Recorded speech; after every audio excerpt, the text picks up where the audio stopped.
Saat Perang Pasifik, atau yang dikenal dengan nama Perang Asia Timur Raya, yang berlangsung selama 4 tahun, Jepang mengalami beberapa kekalahan dan menuju ambang kehancuran.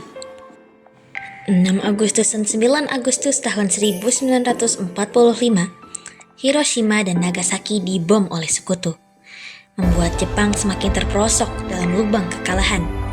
Sampai akhirnya, tanggal 14 Agustus 1945, Jepang menyerah tanpa syarat kepada sekutu. Berita tentang kekalahan tersebut sangat dirahasiakan oleh Jepang. Bahkan semua stasiun radio disegel oleh Jepang. Tapi ternyata siaran tersebut tertangkap di Indonesia dan Sultan Syahrir mendengarnya.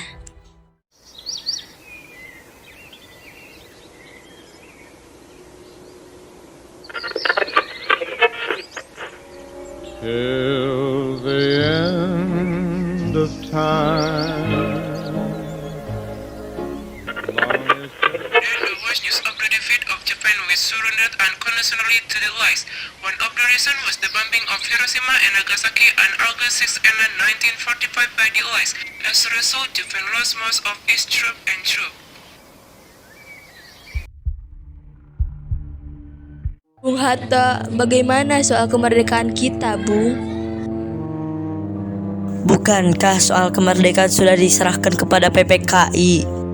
Tetapi menurut saya sebaiknya kemerdekaan segera dilaksanakan tanpa melalui PPKI karena PPKI merupakan bentuk Jepang.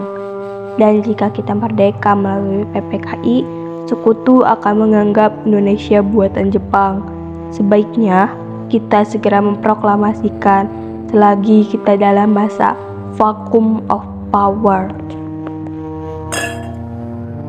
Vacuum of power?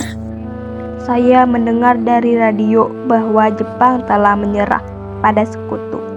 Jadi ini adalah kesempatan yang baik untuk kita memproklamasikan kemerdekaan sebelum sekutu datang.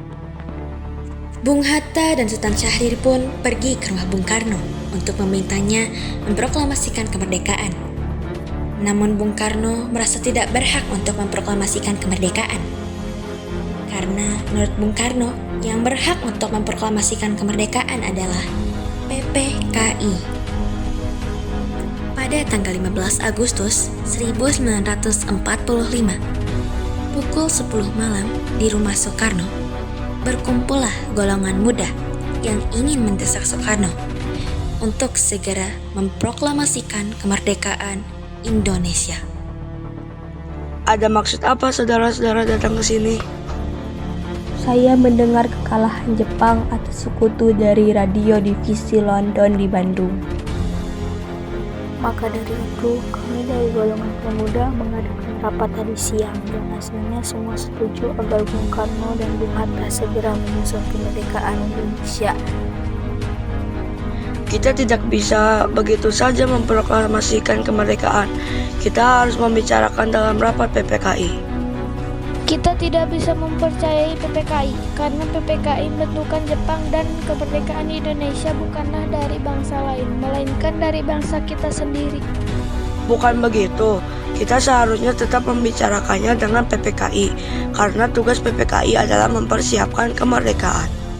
Apakah kita harus menunggu janji Jepang untuk memproklamasikan kemerdekaan Indonesia? Kita bisa, Bung. Kita harus memproklamasikan kemerdekaan kita sendiri. Kita harus segera memperebutkan kekuasaan, Bung. Malam ini juga kita kobarkan revolusi. Siap mempertaruhkan jiwa kami, Bung. Jika Bung Karno tidak bertindak cepat, maka akan ada pertumpahan darah dan pembunuhan besar-besaran esok hari. Ini batang leherku. Seretlah saya ke pojok itu dan potonglah leherku malam ini juga. Kamu tidak usah menunggu esok hari. Golongan muda yang tidak dituruti keinginannya untuk segera memproklamasikan kemerdekaan membawa Soekarno dan Hatta ke Rengas Dengklok untuk diasingkan. Golongan muda terus saja mendesak agar Soekarno-Hatta segera melakukan revolusi.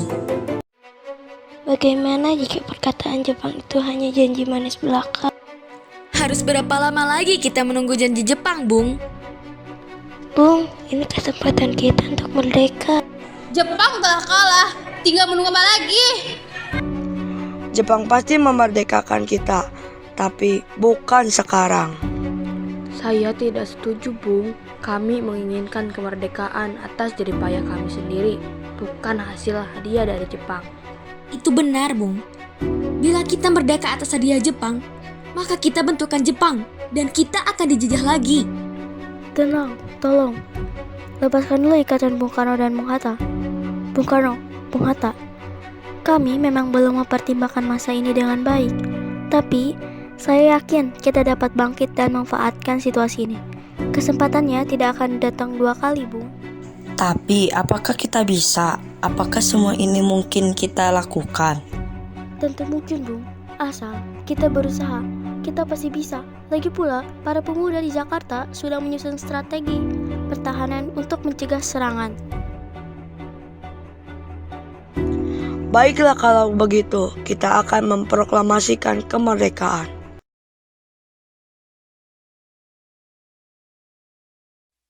Soekarno dan Muhammad Hatta akhirnya setuju untuk segera memproklamasikan kemerdekaan Indonesia. Rumusan teks proklamasi ditulis oleh Soekarno di rumah Laksamana Maeda dan diketik oleh Sayuti Melik.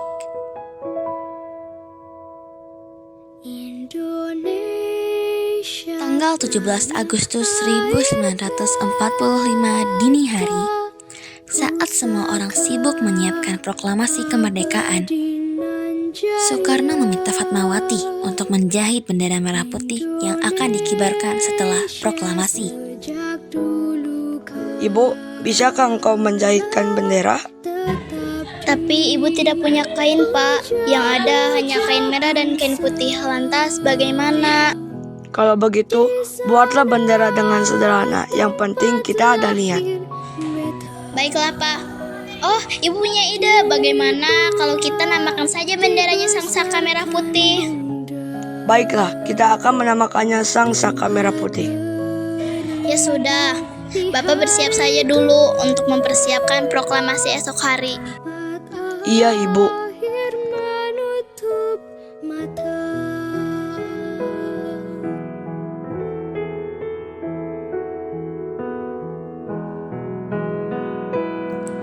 Akhirnya, proklamasi kemerdekaan Indonesia dibacakan oleh Insinyur Soekarno di depan rumahnya di Jalan Pegangsaan Timur nomor 56, Jakarta pada bulan Ramadan pukul 10 pagi, hari Jumat tanggal 17 Agustus 1945. Saudara-saudara sekalian, saya telah meminta saudara untuk datang ke sini untuk menyaksikan peristiwa maha penting dalam sejarah bangsa.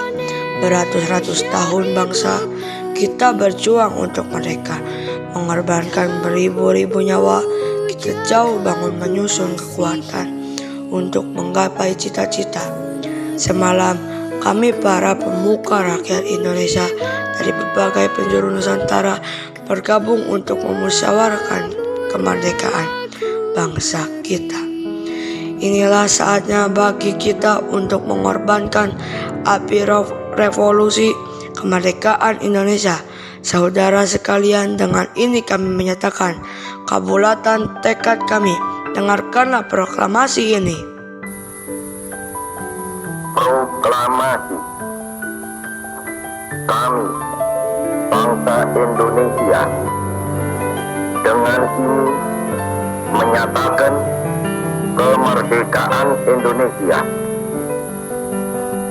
Hal-hal yang mengenai pemindahan kekuasaan dan lain-lain diselenggarakan dengan cara saksama dan dalam tempo